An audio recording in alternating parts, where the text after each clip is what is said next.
Wow.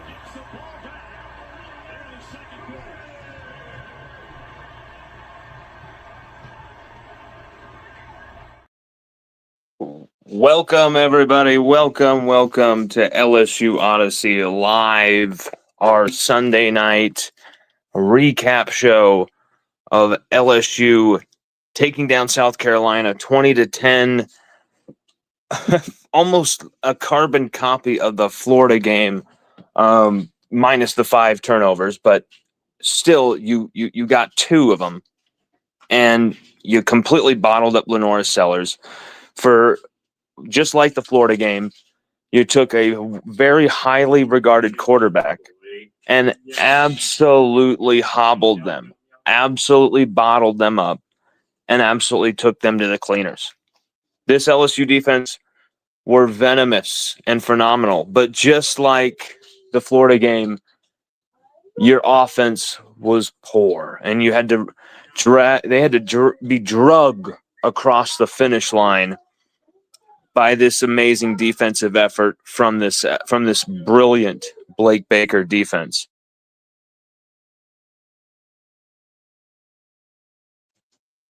And so you had this, once again, a carbon copy of the Florida game, where LSU literally the same score, even 20-10.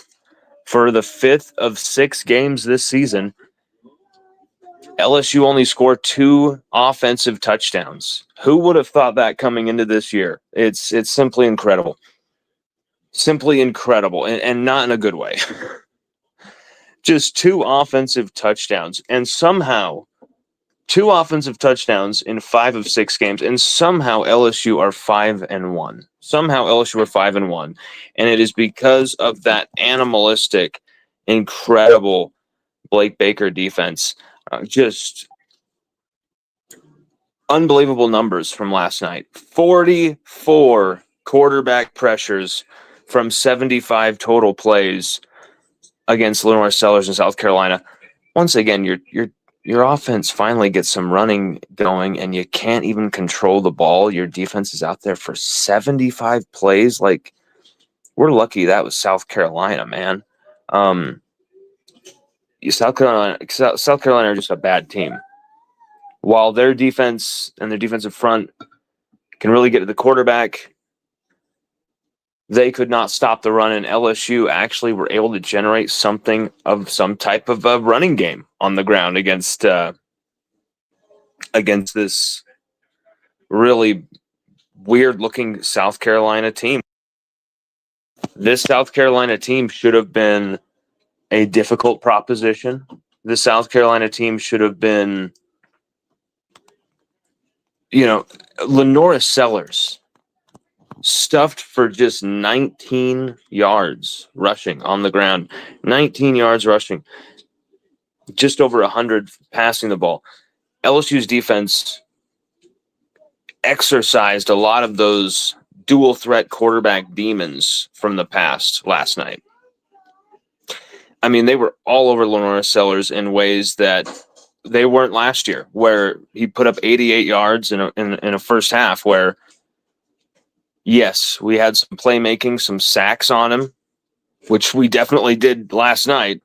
We'll get into that. But we also got some sacks on him last year.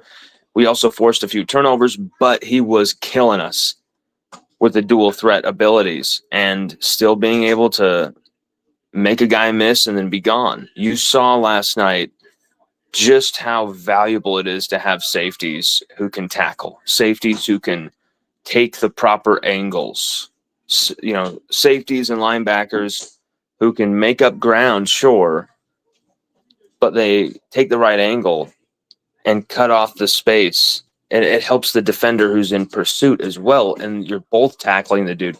There is just so many incredible, smart players on this defense for LSU. It was something else to watch, just how beautiful the team ethic is of this defense.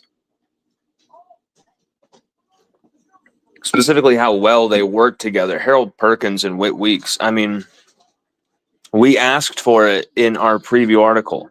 We said we have to see a dominant, back to their best special performance from Harold Perkins and Whit Weeks. We need to see it.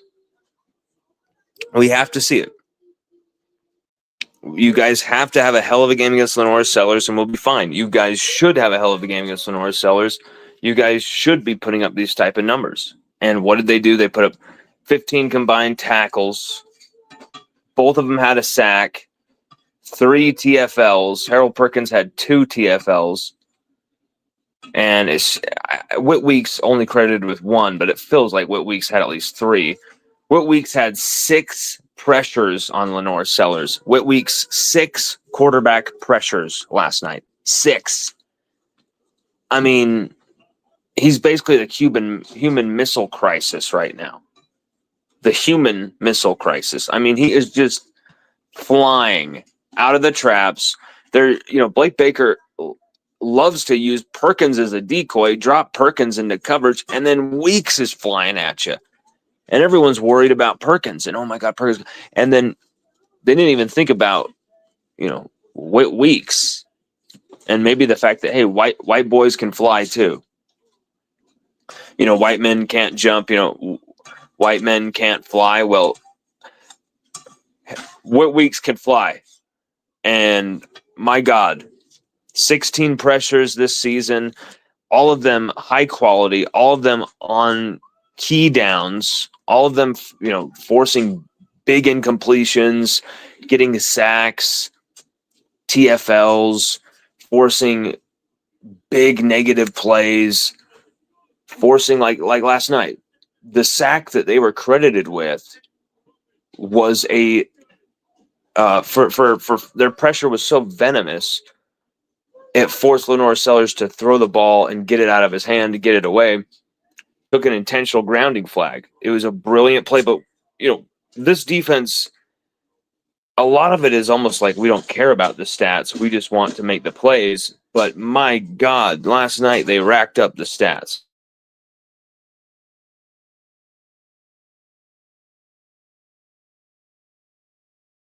Last night they really racked up the stats, guys. 44 quarterback pressures. I have to dig around and make sure if that's a record or not, because that is simply cinematic. That is crazy. 44 quarterback pressures. Jack Pyburn led the way with 8. Pat Payton had 7. Whit Weeks, as we just told you, had 6. Bernard Gooden with 5. Perkins with 4. I mean, you even had DJ Pickett get a pressure, and DJ Pickett got a sack last night. LSU's defense put up 5 sacks. It felt like more. Six players involved in 5 sacks. They batted down 4 passes. Ahmad Bro bats a pass down from defensive line. Ahmad Bro was great over 27 snaps. He was fantastic in there, in type. Isn't going to be too heralded, but he's going to be heralded by me. He was one of the highest graded defenders. I was very happy to see from Pro Football Focus as well. Him and McKinley both got 27 snaps apiece, and both really played well. But Ahmad Bro, I think stats don't really show it, but he was fantastic last night. Everything he did, how he would take double teams, how he would clog, how he would force guys he'd collapse the running holes. He would absolutely collapse the protections. He would destroy and blow up the plays and set things up for the linebackers to come fly in there and make plays.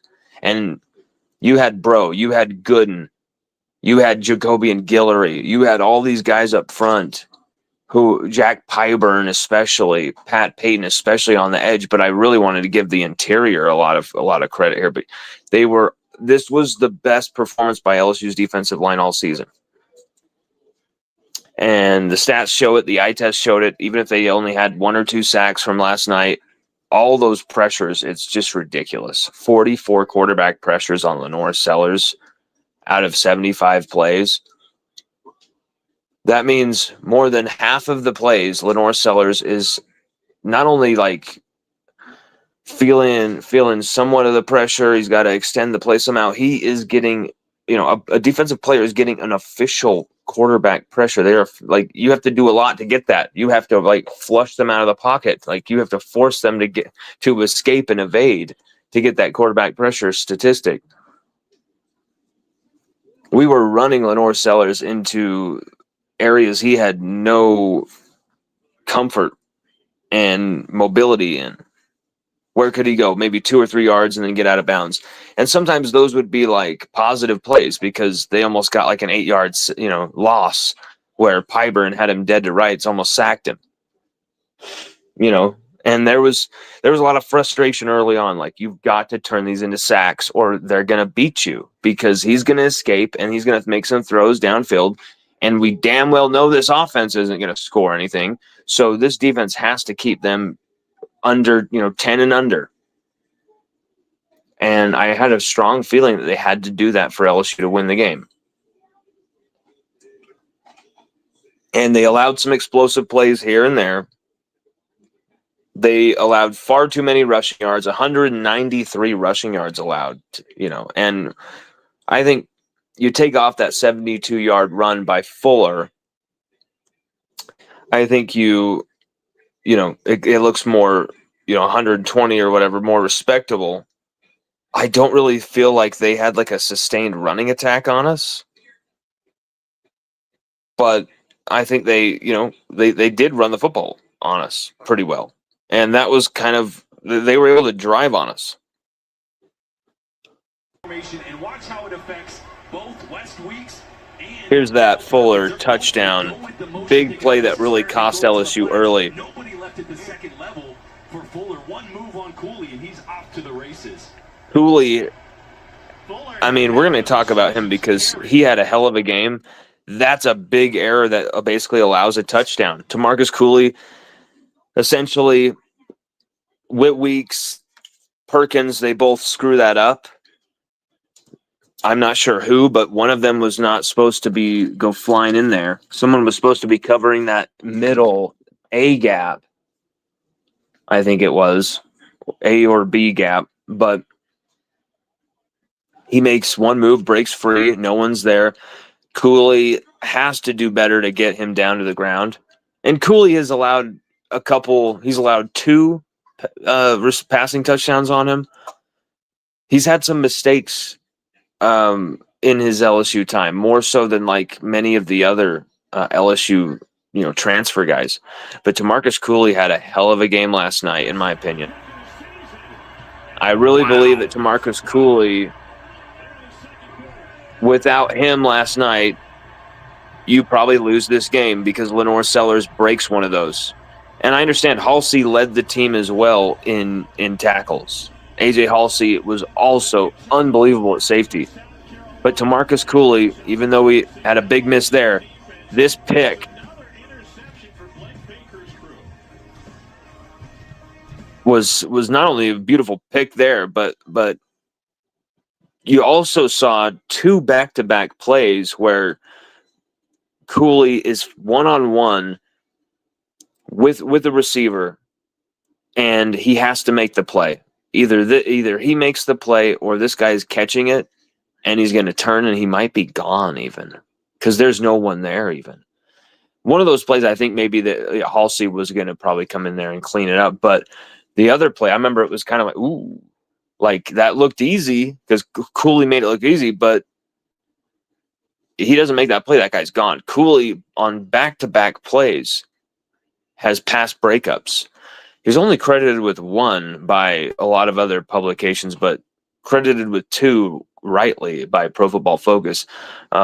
Gets 2 pass breakups on 2 back-to-back plays late in the game, when the game is still hanging in the balance, when the offense is still giving the football right back to Lenore Sellers and just saying, hey, come on, keep having chances to win this game, to tie this game. It was ludicrous. But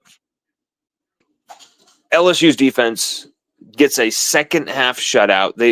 I can't even tell you. I feel like it has to be like 4 out of the 6 games that LSU have had a shutout in one of the entire halves of the game. They did this against Clemson. They did this against Louisiana Tech. They've done this multiple times. Southeastern, of course, Florida. They've done this against many different opponents, and it's very impressive what this defense has done. I had to highlight them first. Second half shutout, only 19 rushing yards allowed for Sellers. 4 punts, 2 field goal attempts, and 1 was a horrible miss. The kicker looked drunk, to be honest. Like, is Janikowski back there? Like, holy crap. 2 turnovers on downs as well. And some of those were due to a Mansour Delane pass breakup that was just absolutely beautiful. The dude is a first-round kingpin.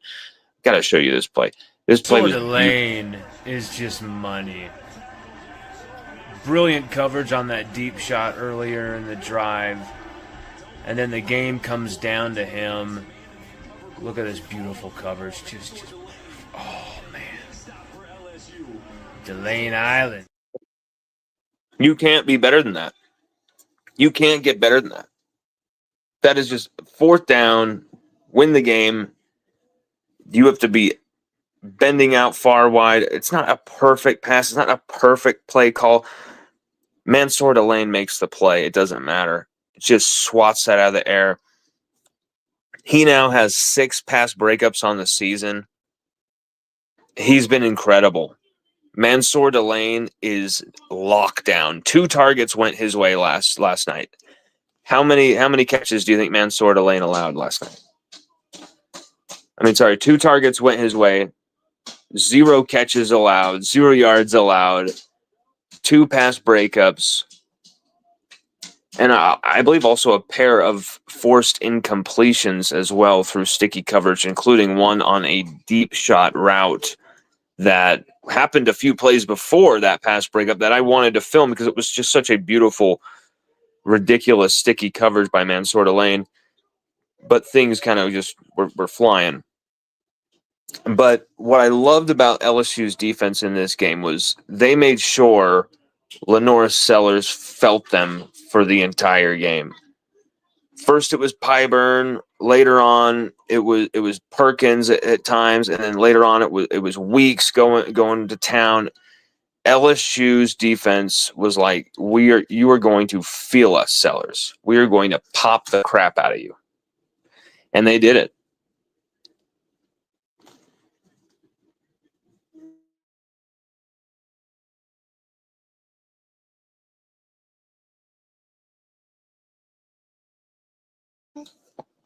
Five sacks for the season high, 44 quarterback pressures.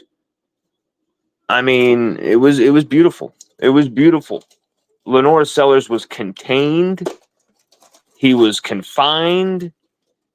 He had nowhere to go. And not only that, but when he was able to get away with anything, and if he was able to get past like the front, LSU's secondary, that's what was so impressive. LSU's secondary would come in and fly in there. Halsey, Cooley, Mansour Delane, all of them have high tackling grades, and they were all awesome last night in making sure to get Sellers to the ground. Sellers had nothing. He could do very little. LSU were all over him. I'm not ready to say that, hey, they've banished that that dual threat quarterback demon for good, you know. You still got to continue to do this. You're still going to face Marcel Reed coming up, top 5 A&M. You're still going to face Tylen Green from Arkansas. You're still going to face Diego Pavia from Vandy. John Mateer from Oklahoma. You're facing a lot of these dual threat quarterbacks to finish off the season. I'm probably missing somebody, but there's a lot of these guys. Almost every game except for Western Kentucky from here on out. And as much as we want to gripe about things, and we will with this game, I really wanted to start it off by just saying this defense is unbelievable. 11.8 points allowed per game. Just one opponent has scored over 20 points on us all season. In the modern college football era, just one team has scored over 20 points on this defense. I think we do need to appreciate just what we're watching with this defense. I know we want to freak out and we want to talk about the offense, and we're going to. But I think we also need to understand what we're witnessing with this defense first and foremost, because they are absolutely unbelievable. They completely stuff and destroy teams, force turnovers, create havoc. I mean, 44 quarterback pressures. My God. 44. LSU had 90 quarterback pressures going into this game. They basically did half of that. And that was a high number. South Carolina only had 88 on the season with all of their guys, right? Dylan Stewart, all these guys. They only had 88. LSU had 90. Okay. Pretty good high rate, right? LSU had 44 pressures in one freaking night. But then what really impressed me, they finished it off with sacks. 5 sacks. I wanted to see Perkins. I wanted to see Whit Weeks get these sacks. I wanted to see them get big plays. And here we go. This sack by Whit Weeks is absolutely beautiful. Look at the effort here.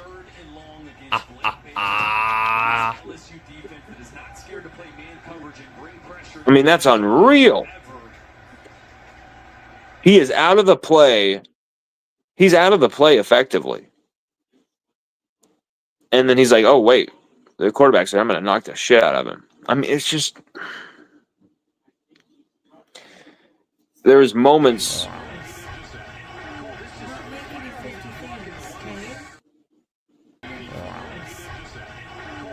There was moments from this defense that just made you go, man, it's like we're watching the 2023 offense, 2019 offense again. Like, just in a defensive vibe. It's like we're watching that 2011 defense. They're that good. They are that good. I'm not saying that. In fact, maybe I am, because we don't have a good enough offense to really know right now. But at the same time, we are 5-1. So who's to say we aren't good enough as an offense to get to at least a title game or to those type of stages? We'll see. We'll see if we can keep doing this. But we'll get into the offense in a second. I really had to lead off with how freaking historic this defense is, guys. Because they are good. They are good. Here's what to watch. This is the pocket. That's the edge of the pocket there, right off the hip of the right tackle. I don't think Sellers ever gets to that point. Maybe a step or two away from it yet. That was an intentional grounding right there. This forces an intentional grounding by Lenore Sellers, both Weeks and Perkins, and a third guy I couldn't quite see there. But LSU's defense may have had their best game of the season. I know they were incredible against Clemson. I know they're incredible against Florida. But to rebound like they did, to absolutely stuff Lenore Sellers was absolutely something else.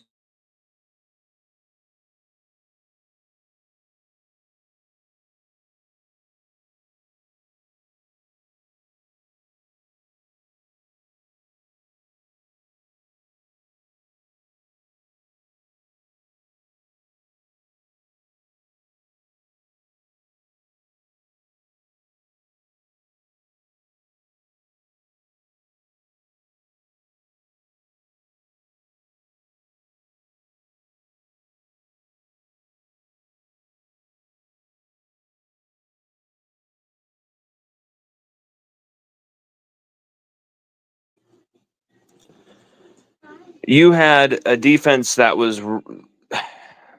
This is a championship level defense. This is a defense that will win you a championship.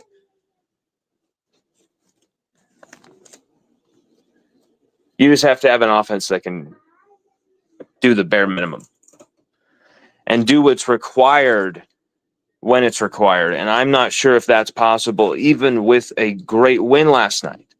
A great win when you're like, wow, that's a tough, awful team to play, South Carolina. They tried this fake punt on us, and a timeout happens right before. Like, nothing went their way. Nothing went their way. And, Lenore Sellers absolutely bottled up, encaged, destroyed, smacked around for the duration of the game. Nowhere to go with the football to throw the ball. Just over 100 yards passing. And this LSU defense finished him off with sacks. They finish off with pressures, TFLs, batted passes, get an interception. Pat Payton recovers a fumble early, which, you thought this was going to be a moment where LSU's offense is going to have kind of a gimme here to kind of help them kind of jumpstart things. And instead, we only get a field goal and 3 points and barely move the ball out of it. So it was kind of a sign of what was to come. But early on, LSU, that center exchange between Sellers and his center was terrible. Here's some plays back to back that were disasters for South Carolina. And really, LSU should have put up 7 points here. And if they don't against some of these other teams with these type of advantages, these type of moments, you're not going to win games against Alabama, against A&M. You have to score 7 in these situations. What a start by this LSU defense. And what a bad start by this center.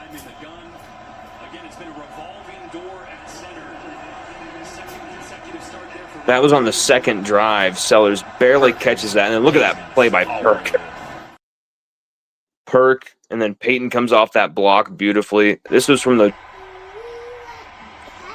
on their first play of the game, their first offensive play of the game, Lenore Sellers fumbles it.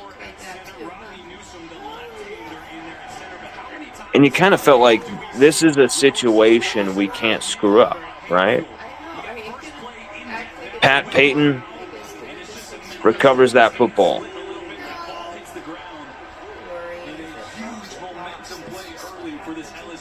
Look at that play by Guillory to shove them all over. That you should almost give Guillory an assist on that thing. They're about to recover that thing, and Guillory shoves them out of the way and says, nope, that's ours. That's ours. Offensively, there were some great signs early.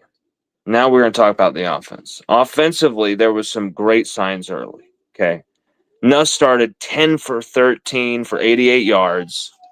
He was actually getting velocity, oomph on the football, and he was doing some things that made you go, okay, we haven't seen that for a while. Okay, wow, okay.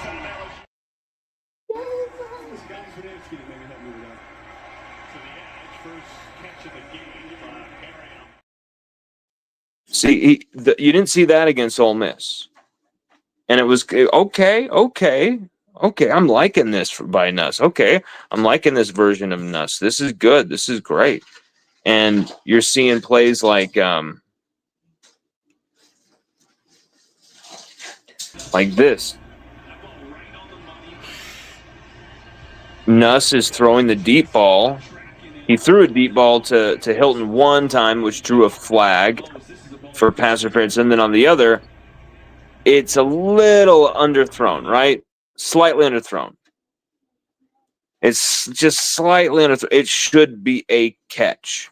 And really, Hilton should slightly adjust to it, catch that thing, and then turn it on and be gone still.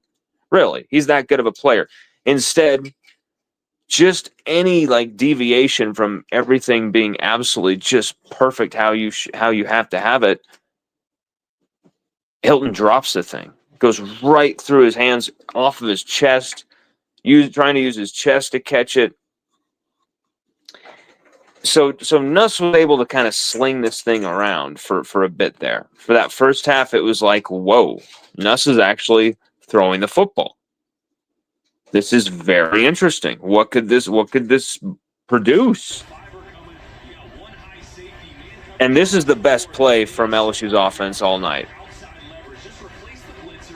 Beautiful throw, beautiful play design.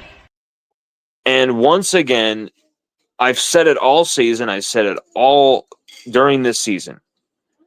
And I am proven constantly. If you throw the football over the middle with these little slant routes, these little inside routes, crossing routes to these receivers, to this specific receiving core, this very speedy Legion of Zoom receiving core, you lead them into areas of space with the football. They will be yards after catch machines. We just haven't seen it because we don't run it. Every time we run these plays, they go for big yards. And Kyle Parker goes for a season high and career high, 75 yards on 5 catches and his second touchdown of the season. And this play just goes to show you, you have to run these over the middle plays a lot more. Look at this stuff.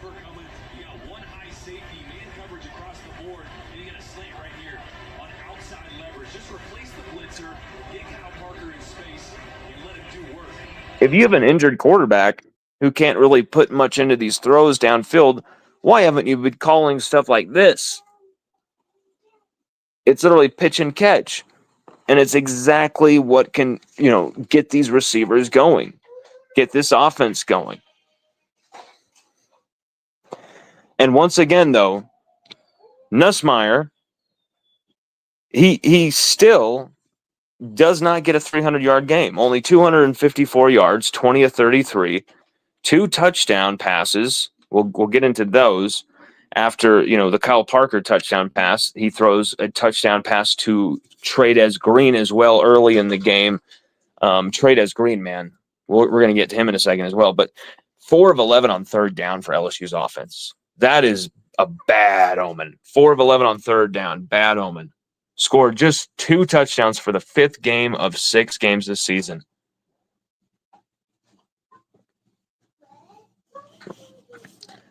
But the worst part, guys, is that LSU should have won this game by like 24 points, really. And you know why? You know why I say that? Because you can say that when you turn the ball over 3 times in the opponent's red zone. You can say that when you do that. And that is exactly what LSU did last night. LSU had 2 red zone turnovers. We're going to show you all of these. And then another interception by Nuss that was, on a drive where I believe we just had a big play by our defense. I can't remember what it was to get the football. Either a turnover on downs or a pick, or it was some type of big play in the game. And Nussmeier just makes a horrific decision, and we throw it right back to them. We're going to show you all of these, but first it starts with the Juwan Johnson fumble. Right as he's on the plane, right about to cross the plane, and on the plane, right as he's crossing the plane to score. And this is going to be a big play in this game. He fumbles this thing. We're going to show you a couple angles here. And they reviewed it, and I want to know what you think about this. Did he have possession of the ball before he crossing that white line? Or was it already coming out? And if this stands, both teams would have coughed it up in the same vicinity tonight. Let's take a long look at this one. We'll do the same as we step away to pace and builds. Juwan Johnson towards the goal line. We'll see when the ball came out. Maybe we'll have a decision when we return. You can already see it kind of coming out there. And then here's another angle as well.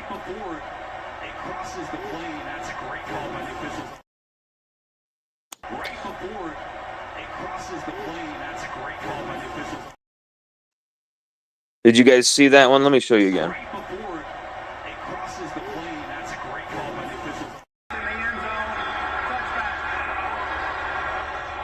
So, I mean, it is such a close call here. It's such a close call here, but what are you doing fumbling the football on the goal line? I mean, it's something that happens to even the best of them, I guess. But it is a rare situation, and it is a big moment. Juwan Johnson has to hold on to that football. You have to score there. You have to score there. LSU could have been going into halftime 17-7 and should have been. Instead, LSU were in a dogfight, one possession game, clear until the final, 2 minutes when we kicked a field goal? And it's not just that play. That play was awful, okay? But, I mean, LSU actually ran the ball well last night. 166 yards, season high, 5.5 per carry. Caden Durham coming back from injury, 70 yards rushing. Juwan Johnson gets 66 yards, 56 coming on this run.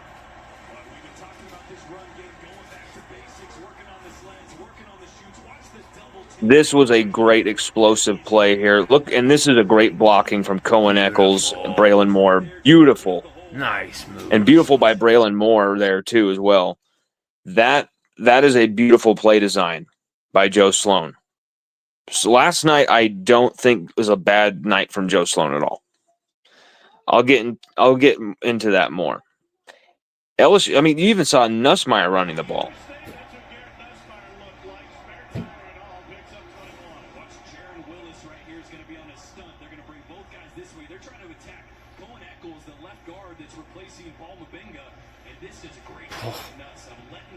Nice. That's what fans have been wanting from Nuss for a long time. You're right there. And Nuss is hobbling every second, doing these hobbling things. Like, okay, but you want to see that type of running play. I mean, the running game was beautiful last night.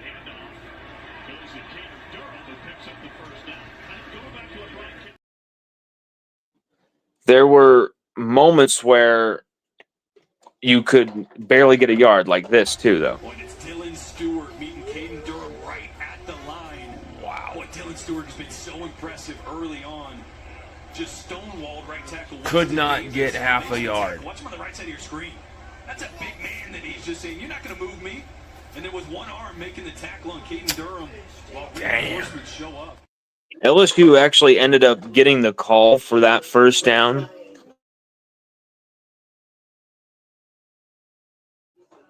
LSU actually ended up getting the call for that first down there, actually, even with how bad that looked. But LSU ran the ball well. But you have a terrible fumble right there on the goal line when it's like, punch it in, man. Okay, punch it in. And then you got to play like this. You got to play like this where your defense is kicking ass, forcing punts, giving up just that big play by Fuller, that touchdown. Literally nothing else. Second half shutout, and you give away plays like this in the red zone or in enemy territory, and you just give up possessions like this, and it's infuriating and it's almost arrogant.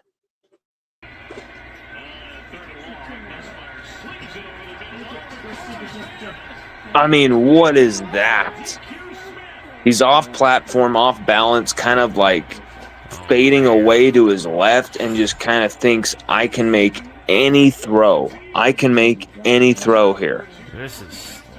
Watch this. I can make any throw. And just kind of throws it up there. And that's disgusting with this defense, how good your defense is. They fight their asses off to give you that. And you're just kind of flinging things. I mean, what the hell is that? It's absolutely terrible. And you saw him beat up, pretty much 90% of the game. He's hobbling and he kind of putting on a show of like our quarterback is a warrior. He's hurt and he's gutting it out and he's going through it. And it's like, man, how we've been going through this the whole season because he's had these injuries before the season, but now I I don't want to hear any excuses of injuries for these decisions and these horrible plays by Nussmeier this last game against South Carolina, against Ole Miss as well. Ole Miss, sure, maybe you could put like the toll of that. The injuries were reaching their ultimate level. I still don't care. You still take full responsibility for those terrible decisions. But also, this last game, Nussmeier has nowhere to hide, no excuses. He was looking good throwing the football, throwing it deep. He proved he could throw it deep somewhat without a ton of pain. He actually could put it up there. He has no excuses for these terrible throws, these awful interceptions. These are back-breaking interceptions. I mean, look at this pick down in the red zone, and it makes you want to puke. It makes you want to puke. This interception, the second one by Nussmeier, it makes you want to throw up. Oh my God! This is an RPO from Garrett Nussmeier. It's a bad decision. What is this? Get a guy coming off the edge, but the RPO action is actually supposed to be off this guy. If he triggers, then you throw it. He doesn't, and that's the guy that's going to get the interception. Oh. Triggered off the third level. You're running to the right. Oh. Just forcing the football into terrible areas. Just forcing the football into terrible areas.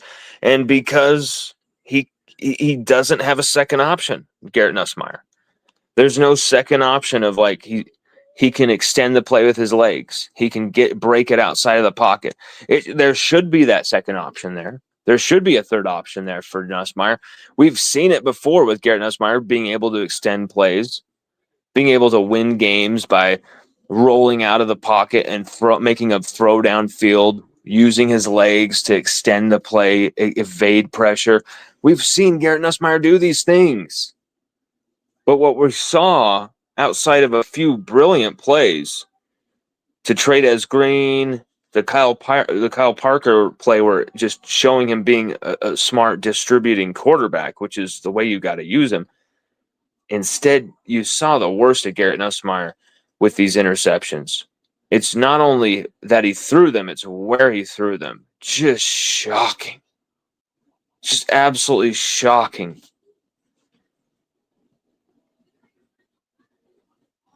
I mean, this interception is so bad. I mean, both of these. We'll show both. Like,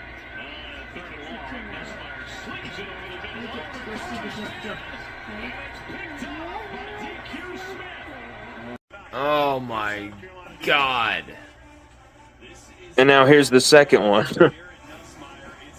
I mean, What is this? The first one is just there is no excuse for the first one. Just so bad. You not only just missed Kyle Parker. Like that is an inexcusable throw. That is an inexcusable throw. You have Kyle Parker wide open to your right. There is no excuse that, I missed him. There's no excuse. That is an inexcusable throw. You expected Garrett Nussmeier when he took that next step. Everyone was saying he was doing. Everyone in the media that was going to any practice was going to tell you he's taking that next step. He's taking that next step. He's making all these crazy throws. Nussmeier looks unbelievable. So don't let the biggest like Nussmeier haters in the room right now fool you. They were glazing the crap out of Nussmeier all offseason, telling you he was a Heisman winner right freaking now. I was telling you he's looking good. The offense looks amazing. The offense looks like it should be unstoppable with the personnel you have. The main issue is the offensive line, which is a very damn big issue. And I kept saying that. The offensive line. And that's why we wrote an article that said, is this offense, the 2025 offense, going to be a juggernaut or a return of the 2024 nightmare where everything is structurally wrong, the play calling is poor, you've got just complete comedy of errors from an offense, and that's what we've seen. We've actually seen far worse than the 2024 offense, actually. This is far worse. I mean, you finally have a running game. You finally have a running game, but you can't punch it in from the inch line. You fumble it on the inch line.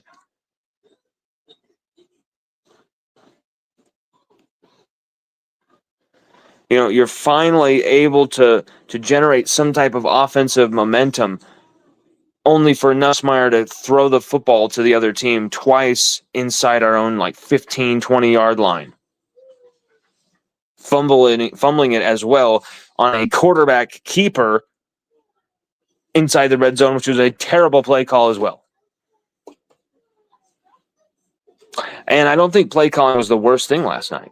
I think Joe Sloan actually called a pretty damn good game. And you actually saw Cohen Eccles do some very positive things up front with this offensive line. He is the right guy at left guard. Paul Mubenga had to get out of there. But if it weren't for Trades Green going off and having a career game, the game you've been waiting for from him,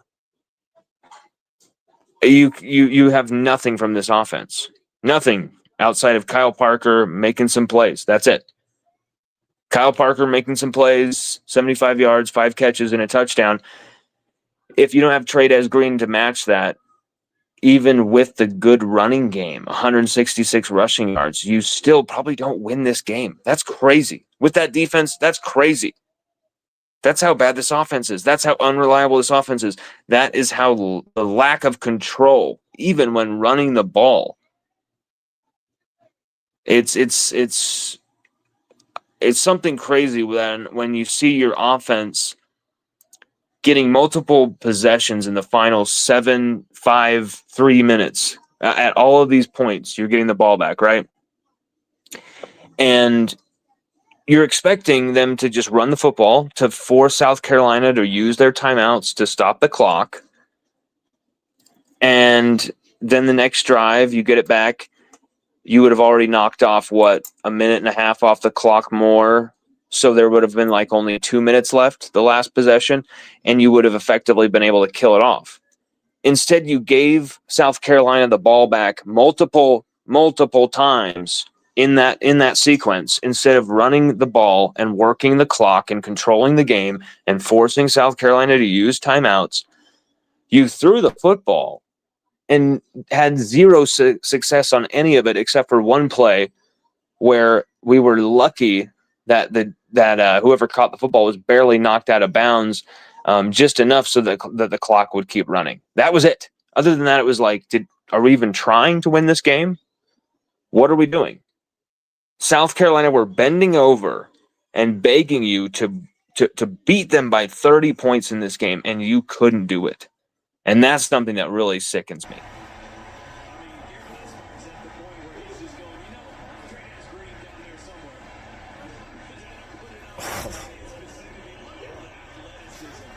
What a freak.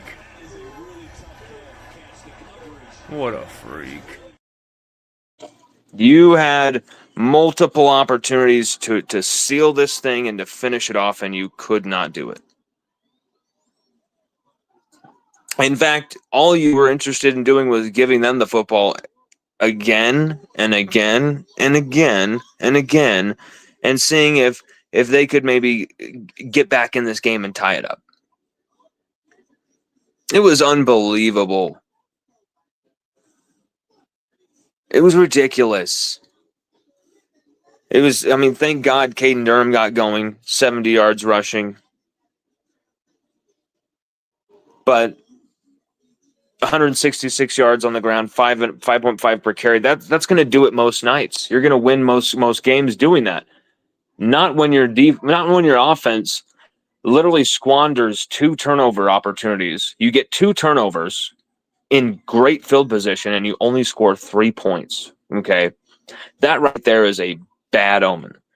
But then you turn the ball over twice as you're going to score. As you're about to go score, literally on one of the plays, and then figuratively possibly, potentially, very potentially on the other one. And then a third turnover where you could have worked some clock, got some great field position, kick another field goal, add to the score. Even if you're terrible, you're not even trying to score a touchdown. You could have just kicked a field goal from that thing and generated 3 points there and still gained some type of advantage. Instead, at every turn, whether it's not having any type of control, exhibiting zero control on proceedings, whether it's terrible play calling at the worst moments, whether it's horrendous decision making by Garrett Nussmeier at quarterback, horrendous decision making to let the ball out of his hands with some of these throws. Just what are you doing type of throws, maniacal throws. Without all that, I mean, LSU wins this game 38-7. Seriously, because the defense gave up nothing. Absolutely nothing. The only thing they gave up was the result of the terrible offense continually giving South Carolina great field position, South Carolina multiple opportunities.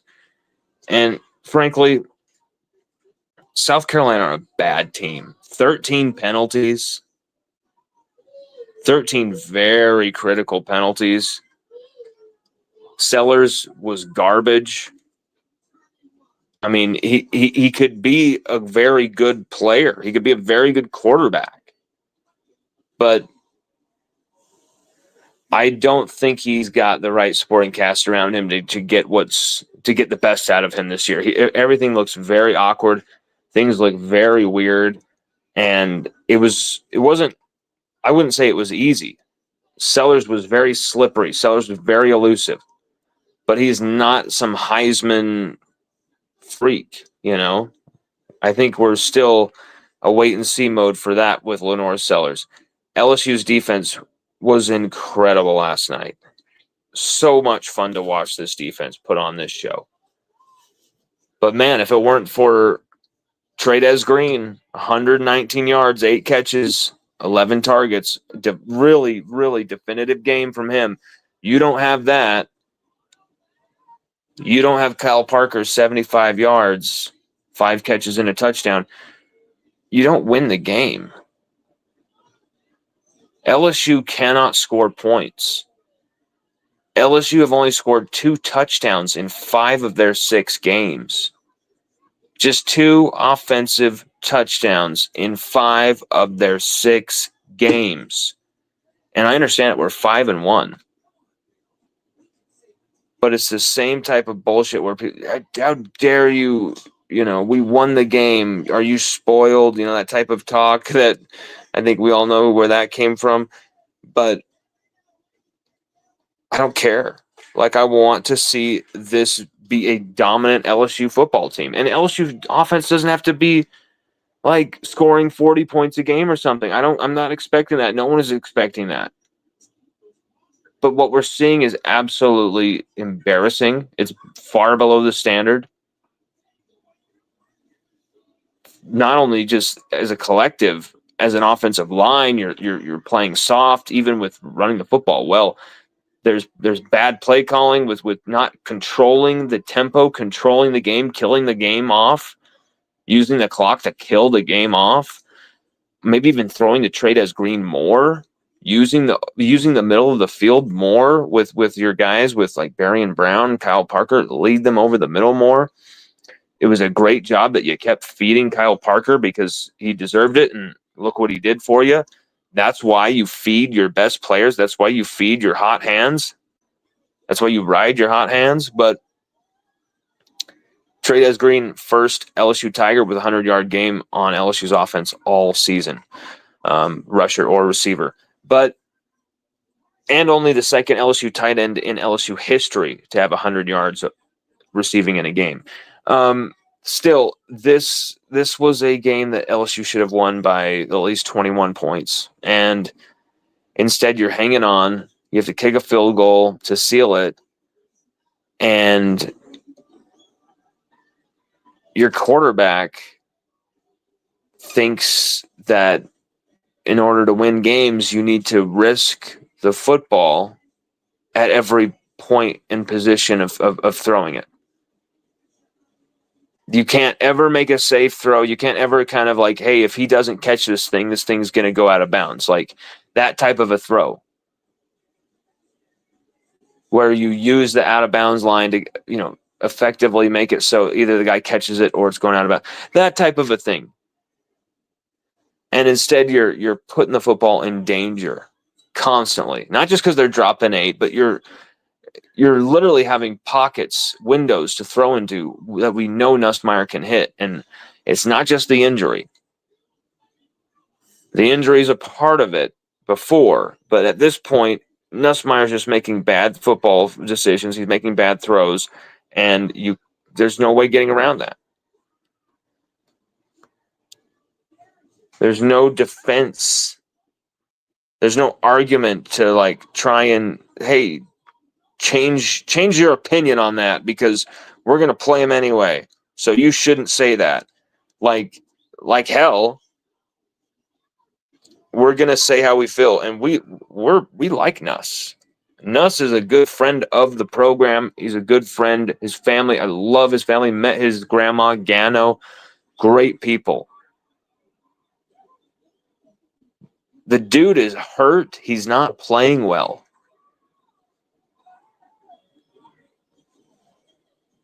And LSU, if this is Texas A&M with those great receivers, I mean, Concepcion has 7 touchdowns already? Like, with those receivers and Marcel Reed, they are going to have weapons that will outlast LSU's defense, no matter how good this defense is. And this LSU defense is at least top 3, if not number 1 in the country.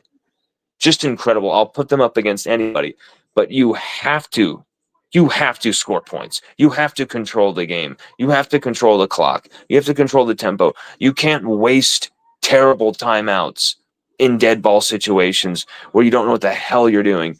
You have to figure out something on the offensive line. You have to continue this tonight, how you ran the football. You have to keep this going. You have to keep this going. And you should keep this going. This is LSU, guys. We've always been able to run the football.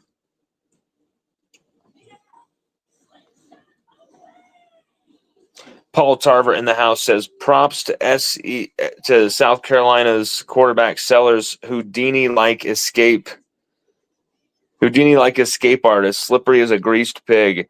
Yes, he's very slippery. 44 quarterback pressures, but only 5 sacks. That should tell you something. 39 times he escaped being dead to rights. And then Paul Tarver, my man, also says, Bama's Tyler Simpson can run, plus he has the benefit of a better O-line. Yeah, Ty Simpson has really made the turnaround, hasn't he, since that awful Florida State opener. He had the worst week 1 you could have. Really, the worst type of week 1 you could have. And he came right back from it. Alabama looked like, Indiana's probably going to be the number 1 team in the country. Texas A&M are right there, but Ohio State, of course.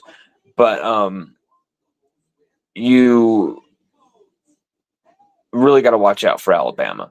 And it's because they made the offense look so easy. The passing game, the running game, all of it looks way too easy. And against LSU's defense, it's not going to be easy. But you have to have an offense yourselves that can put up points, that can match plays, that can control the clock, control the proceedings. We have to have that. Our defense has to have that. We are going to exhaust our defense before November at this rate. And you're almost going to be saying, thank God Whit Weeks was ejected versus Florida. We didn't really need him to win that game, and he got some freaking rest because these guys are going to be playing a lot of snaps. 75 freaking snaps, plays against South Carolina, how does that happen when you run for 166 yards, 5.5 per carry? Caden Durham was 70. Juwan Johnson was 60. How does that happen? You can't control the clock. South Carolina runs almost 15 more plays than you do. That's just not acceptable. And it's not just an aesthetic point of view. If we're spoiled, we want to see everything look perfect. That's not what I'm talking about. When you have a chance to finish a team off, whether that's the first quarter, the third quarter, the fourth, you do it. And Brian Kelly teams cannot do it. They don't have a killer instinct, and he knows this. Kelly knows this more than anyone else. He's brought it up many times. He said it in the USC press conference where he famously slammed his fist. When we've got them dead to rights and we can't do it. And, it's almost like this team has to make it the hard way no matter what.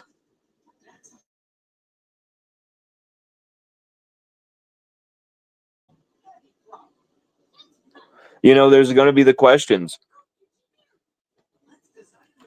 Would Michael Van Buren have led us to victory? Would Michael Van Buren have looked better against South Carolina?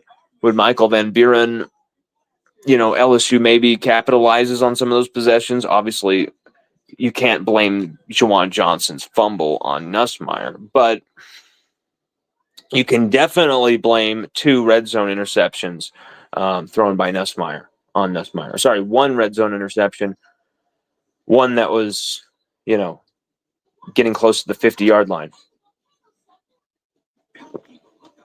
And would Michael Van Buren take care of the football better? Would Michael Van Buren be able to have more escapability? Because let's be real here, Nussmeier got roughed up. He got hit a few times in that game and was hobbling all over the place, constantly hobbling.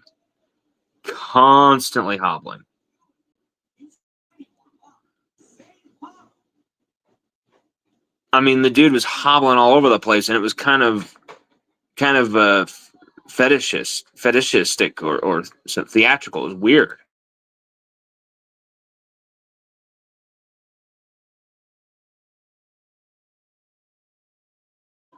It's almost like this, I want to see how hurt I can be and how much I can play through or something. And it's weird. Almost like a gladiator thing of how injured can he get and still keep playing through that. And it's refreshing that most LSU fans don't want to see that. Most LSU fans are saying, what the hell is this? Switch quarterbacks. Most LSU fans want a change at quarterback right now. That is unequivocal. And whether you want to hide your head in the sand and pretend that's happening or not happening, or you don't agree with it, you think those people are just Nussmeier haters or whatever you think, I'm here to tell you the truth is that I would say at least 65% of the LSU fan base wants a change at quarterback right now and would welcome it with open arms. I'm just telling you that. That's the truth. Brian Kelly, I can't see doing it.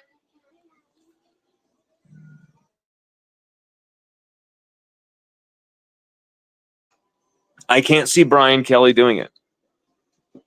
And it's not because of some NIL, he must play, he can't go off the field type of thing.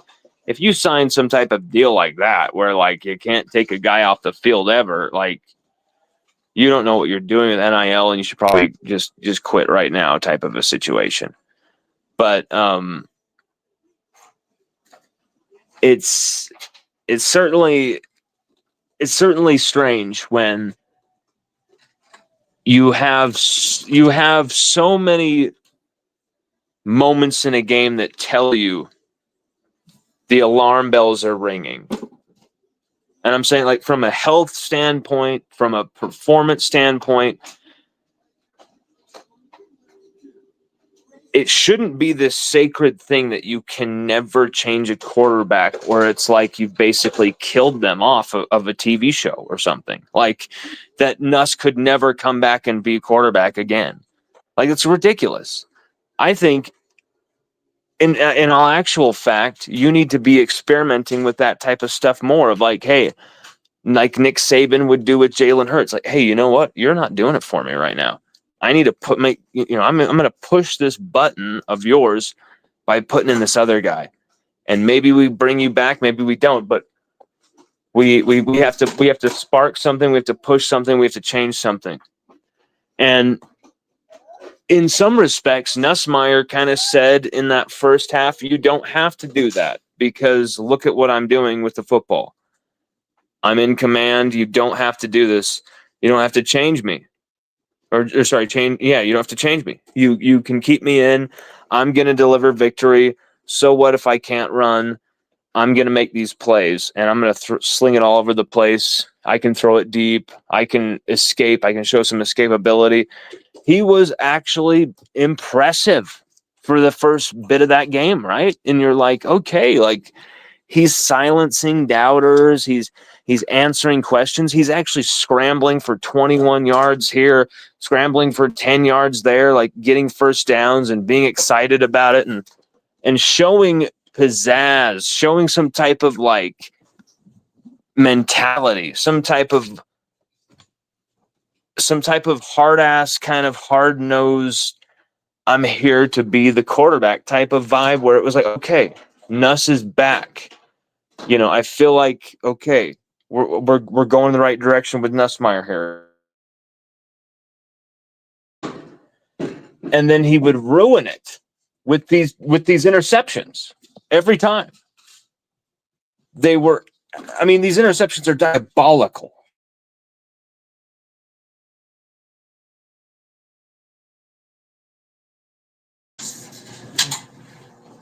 These are diabolical interceptions that he throws. Not just in this game, but all 5 interceptions he's thrown this season, all 5 of them have been interceptions that either lost LSU a game or could have. Like, and yes, that's the same thing with turnovers in every respect. Turnovers are a big indicator of wins and losses. I'm obviously. But I'm talking like you're about to go score a touchdown and instead Nuss throws a pick inside the 10. Like, these type of plays cannot happen. They just cannot happen. Garrett Nussmeier has to take care of the football if he's going to be playing as LSU quarterback. He simply has to. And that's the thing. That if you're going to make a case for why Nussmeier should not be quarterback anymore for LSU, that's your case to Brian Kelly. He does not take care of the football. He is cavalier with the football. He's arrogant with the football, actually, I would say. And I'm usually a pro-Nuss guy, but I'm a pro-LSU guy first, okay? And he is not – he's almost arrogant with the football. Like, oh, I threw that pick. Oh, well, it's like the teacher's going to get mad at me or something. He doesn't take it seriously because he knows his defense is going to get him the ball back just like that. But man, that's going to be old fast for guys like Whit Weeks, guys like Harold Perkins playing 60+ snaps every game because of stupid turnovers, because of endlessly wasted drives. It can't happen. You can't get away with it. You're going to lose multiple games if you continue down this path. And by that, I'm not just meaning LSU goes to 10-2, but 9-3, 8-4. You go down that sinkhole, that rabbit hole of shit. Look at the 3-game losing streak from last year. No one saw that coming when that happened. LSU were flying. We had the Whit Weeks honky badger play and just absolutely dominating Arkansas in a performance that was quite like a performance from this season, where the offense was absolutely terrible, and you needed basically to get a Whit Weeks pick right on the 2 to basically give you a chance to score because you couldn't score either way. And you have these moments where you just know, like you see a game and it might be, halfway in the season, only week 6. Maybe it's week 3 or something where you kind of see this premonition. But for me, when I see this LSU offense doing that type of stuff and just kind of being cheeky about it because we're going to get away with it today against South Carolina, we're going to win by 10, it's all good. That's going to directly cost you in a game against like Texas A&M, who are top 5 in the country and who gladly beat our brains in last year. That's going to get you beat by an Alabama team that took no prisoners when they absolutely prison skull fucked us back to Nam last year in our own stadium, while Governor Landry is still screwing around about a freaking tiger in a cage. And that's what LSU is more concerned about, is a tiger in a cage. Instead of being tigers uncaged and going out there and defending your home field and at least competing. And that's what I'm having to ask for against Alabama is competing. There's no more Nick Saban. I thought you were the big dog in town, the big sheriff in town, Brian Kelly.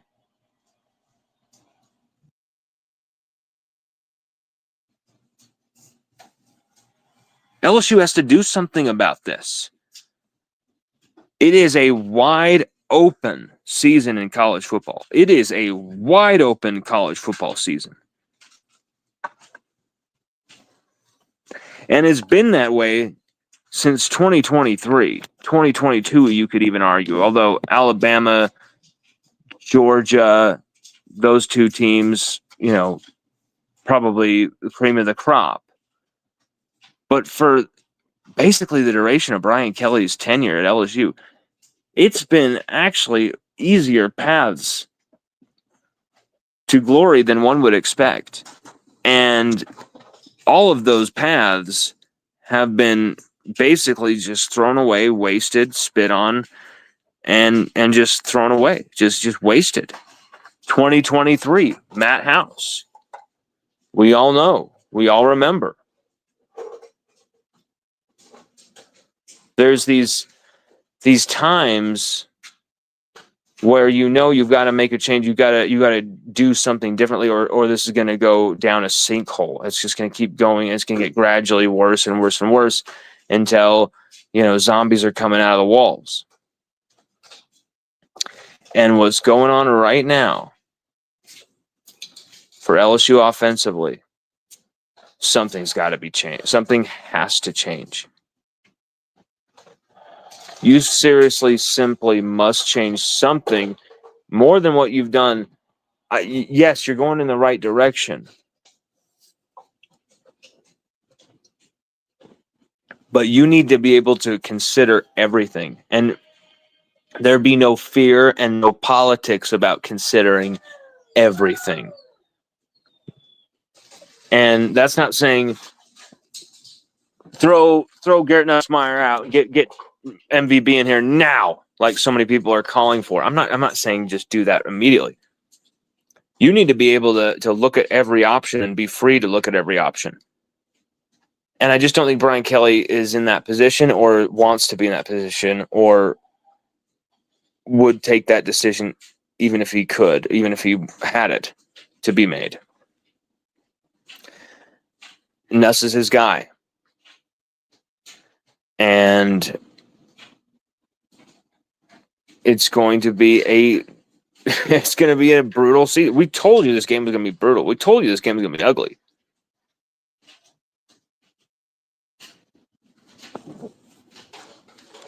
And so it was. But LSU get the win. We're 5-1, people. We're 5-1 still. Let's remember that too. This team is not what we expected. They're not going to score 40, 35 points a game. have receivers who drop 100-yard games, all stuff. But if they can do this and just win and show us something special on that defensive side of the ball like we've seen,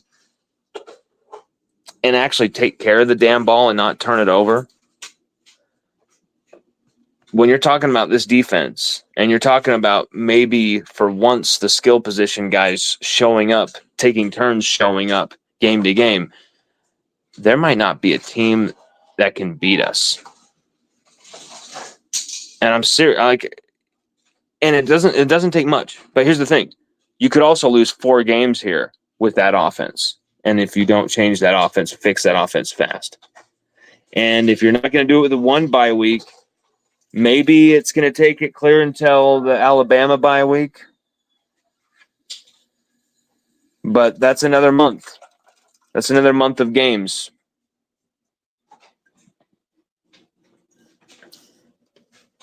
We're going to see where this is going to go. But everybody, thank you for joining us. We're going to take Sage to the park.